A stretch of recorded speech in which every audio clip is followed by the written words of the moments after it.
All right, welcome everyone to our week 3 presentation. This week we're going to be talking about the writing process, and specifically we're going to talk about invention as a stage in the writing process. So that's why I thought that this particular quote was apropos. It by Thomas Edison said, "We now know 1,000 ways not to build a light bulb." I think that's really telling because obviously it took a process to invent the light bulb. You didn't just think of the idea and bam, there's the light bulb. It took several tries. He says 1,000, right? So now I'm not expecting you to take 1,000 tries to get your writing right, but it does take a process. It needs to have time to develop and time to go through that invention stage, go through the different processes in terms of writing, in order to find that final product. So that's what I wanted to talk about this week. So let's go ahead and get started.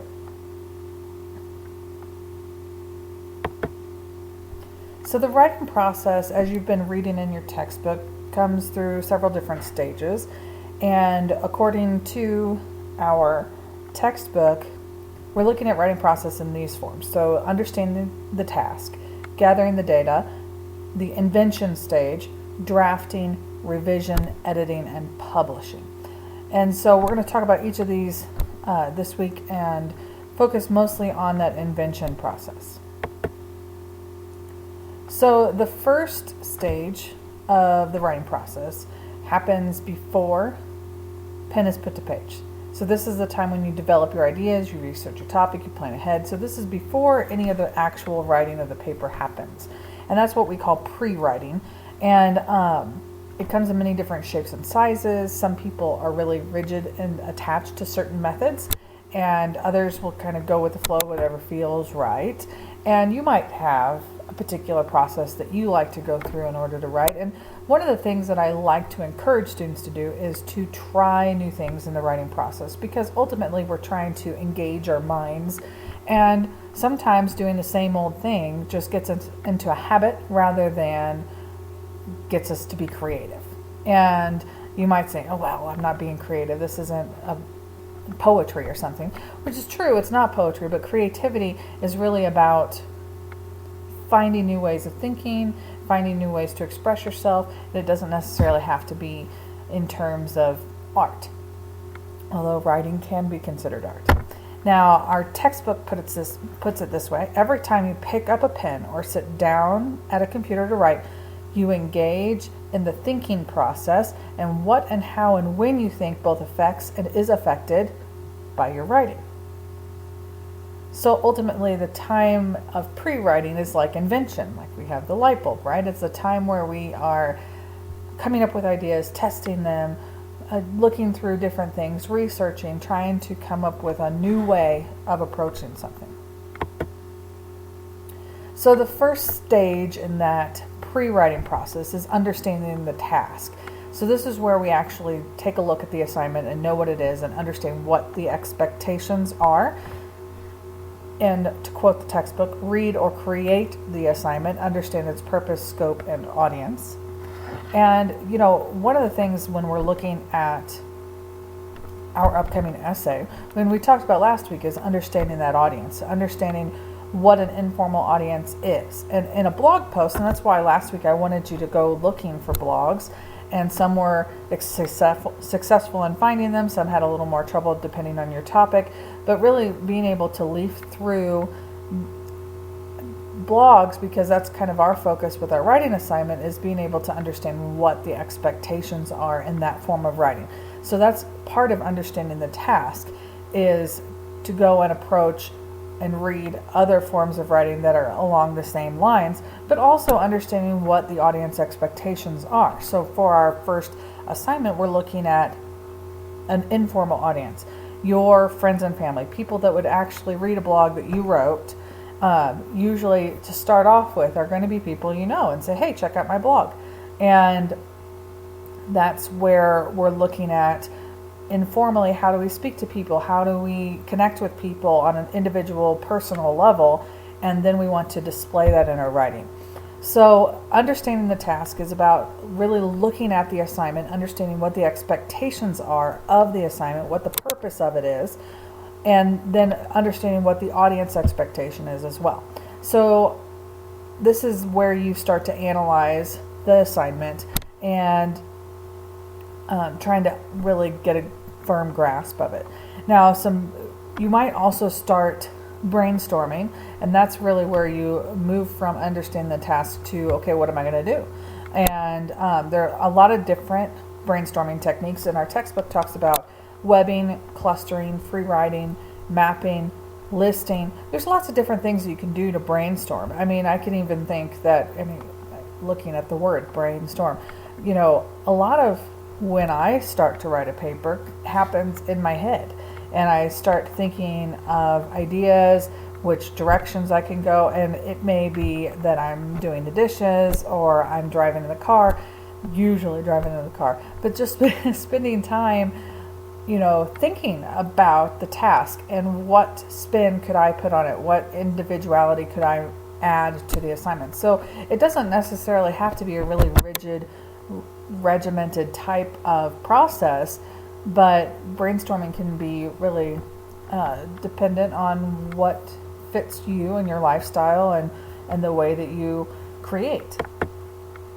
So after you have understood and grasped the concept of the assignment and kind of done some idea searching, that brainstorming item, then you want to start gathering data. And as I mentioned before, one of the things we did last week was start looking at blogs that are similar to the topics that you're looking at. Now, yes, of course, for the assignment, I'm asking you to do a summary included into your assignment, so the blog will serve as part of the paper. But also I want you to explore your topic, get to know it better, and then get to know the voices that people use in a blog. And then, so we start to gather data in the pre-writing process, in that invention stage, and we're going to locate, review information from sources and from your own experience to formulate an approach. So it's not just about research, at your computer on the library or going to the internet. It's also about, digging deep inside yourself and looking at your own experience, especially as we're writing these less formal papers, and they are supposed to be personal. Being able to look into your own life and go, okay, what can I bring to the table? So, will your source material agree or disagree with your position? What types of evidence should be used with your topic? These are questions that you could start to ask. And also gathering data looks at the approach that you might take. So this is where we get into ethos, pathos, and logos. And these are approaches, philosophical approaches to an argument. And it will help determine the type of source material you're going to use. So if you are trying to share your own ethos. So ethos is ethics. But it's not necessarily sharing ethics. It's about showing that you are a reliable source. So for instance, one of the topics that I think about with this idea of changing your current culture, I think about community gardens, and I think I mentioned this before, but if I were to advocate for a community garden to be created in my community, one of the things that I might want to be able to do is talk about my own experience. Now, I don't have experience with a community garden, but I do have an experience with gardening. Okay, and having a garden and what it takes to do that. And so in the ethos realm, I can talk about my experience as a gardener or lack of abilities as a gardener, but I can look back on my own experience and share those things. It makes it personal, so it does go into that pathos realm, which is where we connect to people on a personal level and to their emotions, but it also create some sense of myself being an authority in the topic. And then, of course, logos is where we look at logic And being able to find credible and reliable sources is part of presenting that logical idea. So dependent on the approach that you're taking is going to depend on the type of sources that you find and whether that's internally or externally. So the next stage in the pre-writing process is invention. And this is where you use a variety of techniques to generate promising ideas and a particular approach to the assignment. So this is where we start working on a thesis statement. It would be tentative, so that means that it can change if necessary, but it should be well reasoned and well informed, and it should give you direction. So this is where we would all continue to use brainstorming techniques as we did at the very beginning, trying to think of a topic, but then we're looking at more specifics areas of getting into the essay topic, and brainstorming can help you zoom in. So remember, the writing process is recursive. So that means that it can be used out of order. It can be used over and over again. It doesn't have to be, I'm doing this now, I'm doing the invention stage, and now I am drafting, and now I am doing this, and I'm done. It is a process where we go through these stages, but it doesn't necessarily mean that we only go through them one time, each step by step, like we're, building a doghouse. We have to follow directions with that. But if in the writing process, it's more fluid.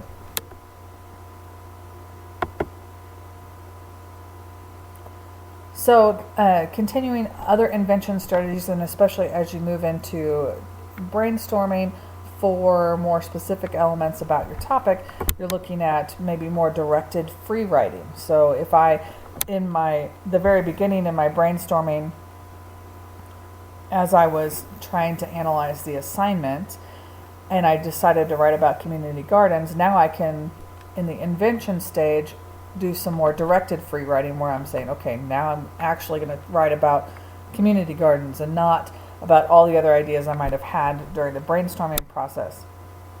Listing, outlining. This is a listing you can do basically anytime, but outlining really needs to have more of a focus before you can create an outline.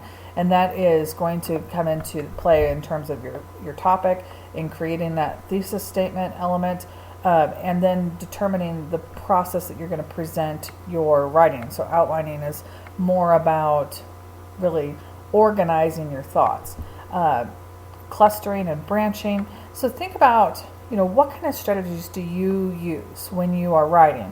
And as you're reading the textbook and reading through the writing process and looking up the terms that are of interest, try to look at what kind of things do you use in writing? What kind of strategies do you use to pre-write? And if you do, and if you find those things work, that's awesome, but try new things. Try things that might be out of your comfort zone, especially if you're having trouble coming up with a topic and sticking to it. Doing these different types of invention strategies can help you move forward in a way that you might not have been able to do before. So let's talk about how to apply these things. So we're looking at the invention stage, and of course we're moving into the essay being due at the end of this week. So hopefully a lot of this stuff you have done already, but if you're still kind of trying to come up with ideas, we definitely want to make sure that we understand the assignment, that we have gathered data, which you kind of worked on last week, that you've done the pre-writing to organize your thoughts and get ready for the rest of the paper as you move into drafting. And that's really what we want to apply this week, is to draft our papers and then move into the rest of the process. So if we look back on what those stages are in the writing process, went one too far. So understanding the task, gathering data, and then the invention. So once we have, understood what the writing assignment is, gathered data in order to understand audience and purpose, and then gone into planning what we're going to write, then you go into the drafting stage, which hopefully you'll be doing throughout the week this week, where you are actually sitting down and writing about whatever it is that you want to write about for the essay. And then the revision, editing, and publishing will come before you end up turning the paper in. So revision, of course, is taking that draft and taking a look at it again. So the textbook reading this week, part of it is about the revision process. So putting through the effort of looking at the content, determining if your organization is clear. Do you have a clear thesis statement? Is the paper compelling in any way? So looking at revision. Editing has to do with grammar and punctuation. I really stress that you should probably do that last before you turn in the paper. And then publishing is basically just turning it in, right? So whether it's publishing and you're actually sending something off to be published, or you're turning an assignment in. So the writing process, that's basically what we've been trying to go through in the discussion boards, and then hopefully you've been going through as the weeks have gone.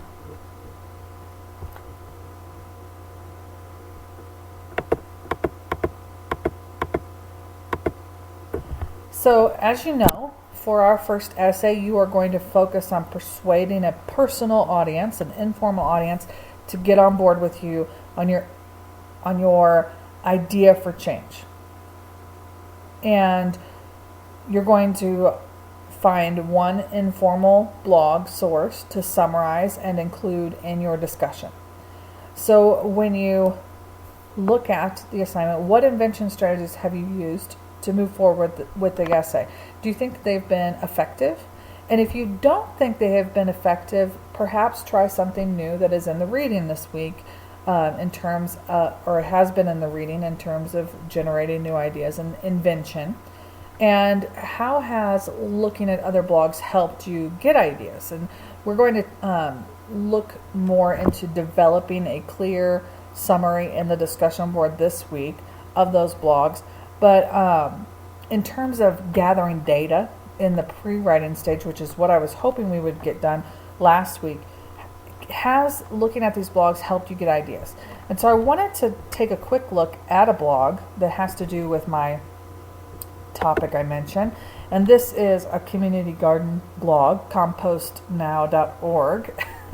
And I just wanted to take a look and see what it is that blogs are doing, what their process is, so we can understand the assignment and try to emulate the format. So when I look at different blogs, and you might see this yourself, a lot of times they have several things in common. So usually a blog is a smaller article in a larger whole website. And whether that is a blogging website itself, like blogspot.com or something along those lines, and then it's a person's individual blog out of that larger website, or perhaps it could be a news source like the New York Times, which I've seen several students post to the discussion board last week. It could be a larger publication that also includes blog sources, blogs in their wheelhouse. So usually it's a smaller part of a larger whole, and it's going to have a title for the most part, and I would say, a large majority of the time you're going to have a clear understanding of who the author is of the blog, because that's what a blog's about. It's an individual's point of view about a particular topic. And other things that you'll notice are going to be just the way that they're written. They're going to include informal language. They're going to have that personal connection with the audience. And if they don't, it makes me think maybe they're not doing it right. But it's generally supposed to be that person's individual point of view about a particular topic. So this is by Alicia Street, and it's about what they do in terms of gardening and composting. But this particular blog has different authors for each article, and this just so happens to be by Alicia Street. But if we just read through the first paragraph, it says, "Greetings, fellow composters, or those curious about becoming composters." So this is already establishing who the audience is and what they intend. So people that are interested in composting. When asked to talk about my journey to sustainability by the amazing peeps at Compost Now, I was both excited and hesitant. So this is a personal story. You can see kind of that narrative element included in it. By no means have I reached the heights of green living, so let's put the stress on journey, because it's one that's still very much in progress. So just through the language, you can see that the author is writing about their personal connection to a particular topic, which you might be able to find things in your own idea for change that relate to the topic. Now, I just want to keep in mind that there is a title. This one has a subtitle. It has the author's name, and it also includes pictures. So this is something that's a little bit out of my comfort zone, but I'm going to allow students to include images in this particular essay assignment. I don't see that it's going to happen very often, but I think that it's really applicable to a blog post, because oftentimes and even when I was looking through blogs for this particular topic of community gardening, I mean, they had so many blogs that included really vivid pictures, and I think that that's an important part of it, is being able to connect to the reader visually as well as verbally. So that's just a real quick look at blogs that could give me an idea if I were to write a blog post on community gardening. So keep in mind, this week we have a few things. So the reading includes page 7 to 25 in the textbook, which talks about creating summaries, which are going to apply to the discussion board. And then page 229 to 235 talks about the revision part of the writing process. And those are both in our textbook. And you're going to respond to the week 3 discussion board questions, which those have been posted to the class already.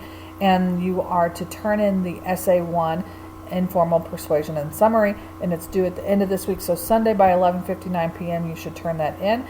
You can find where to turn that in the assignments and quizzes area. So you go to our navigation bar on the left hand side of the classroom, go to assignments and quizzes. You'll find the week 3 folder available. Click on the week 3 folder, and there is a drop box in the week 3 folder. So you'll go through the drop box to turn in your paper. Please keep in mind that I only accept Word documents. So it needs to be either .doc, .docx, or a .rtf, which is rich text format. If you write your papers in Google Docs, you will need to download those into your computer through Google Docs and then convert them into the correct file format. I cannot open anything that says .g, doc, or docx. It just won't open. So you have to turn it in correctly. If you have any questions, of course, feel free to send them my way. Otherwise, I hope that this has been helpful in terms of understanding the writing process, and hope you have a great week. Thanks, everybody.